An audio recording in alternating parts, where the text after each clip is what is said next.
આવ્યું છે તો બનાસકાંઠાના ડીસામાં સામાન્ય વરસાદે તંત્રની પોલ ખોલી નાખી છે। પાલનપુર ડીસા હાઈવે પર શાંતિનગર સોસાયટી પાણીમાં ગરકાવ થઈ ગઈ છે। પાણી ભરાતા સ્થાનિકોને ઘરની બહાર નીકળવું પણ મુશ્કેલ પડ્યું છે। વર્ષોથી પાણીની સમસ્યા ભરાવાની આ જે સમસ્યા છે દર વર્ષે યથાવત રહી છે અને સમસ્યાને લઈને સ્થાનિક રહીશોમાં પણ રોષ જોવા મળી રહ્યો છે। વરસાદી પાણીના કાયમી નિકાલની વ્યવસ્થા માટે હવે સ્થાનિક લોકોએ માંગ કરી છે, કેમ કે દર વર્ષે વરસાદ ખાબકે છે અને દર વર્ષે આ પાણી ભરાવાની સ્થિતિ સર્જાઈ છે। પાલનપુર ડીસા હાઈવે પર આવેલી આ શાંતિનગર સોસાયટી કે જે સંપૂર્ણપણે પાણીમાં ગરકાવ થઈ ગઈ છે અને પાણી ભરાતા સ્થાનિકોને ઘરની બહાર નીકળવું પણ મુશ્કેલ પડી રહ્યું છે। વર્ષોથી વરસાદી પાણી ભરાવાની સમસ્યા અહીંયા યથાવત રહી છે।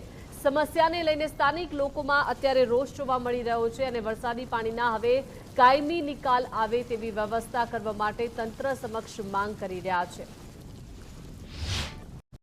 ડીસામાં ગત મોડી રાત્રે જે પ્રકારે વરસાદ વરસ્યો ને વરસાદને કારણે અનેક જે નીચાણવાળા વિસ્તારો છે તે પાણી ભરાયા છે।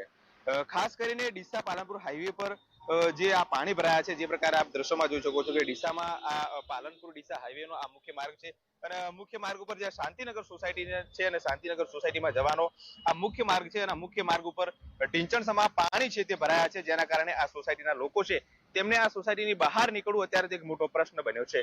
મહત્વની વાત છે કે વર્ષોથી આ પ્રશ્ન છે, સ્થાનિક લોકોએ વારંવાર તંત્રને રજૂઆતો કરી છે, પરંતુ તંત્ર દ્વારા કોઈ પણ પ્રકારના અહીં પગલા ભરવામાં નથી આવતા, જેના કારણે અહીં આ પરિસ્થિતિ સર્જાય છે।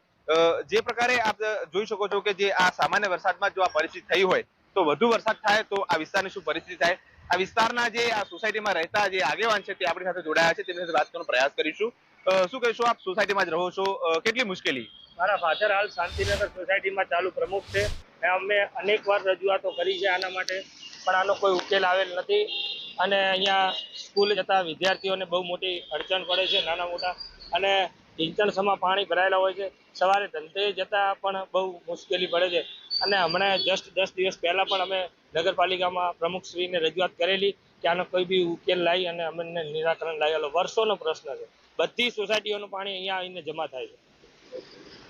જે પ્રકારે આપ જોઈ શકો છો કે આપણે એમને કીધું એ પ્રકારે કે આ વર્ષોથી પ્રશ્ન છે, નગરપાલિકાને વારંવાર રજૂઆત કરવામાં આવી છે, પરંતુ નગરપાલિકા દ્વારા કોઈ પણ પ્રકારના પગલા ભરવામાં નથી આવ્યા। અત્યારે સ્થાનિક લોકો માંગ કર્યા છે કે તાત્કાલિક ધોરણે આ પાણીનો છે તે નિકાલ કરવામાં આવે।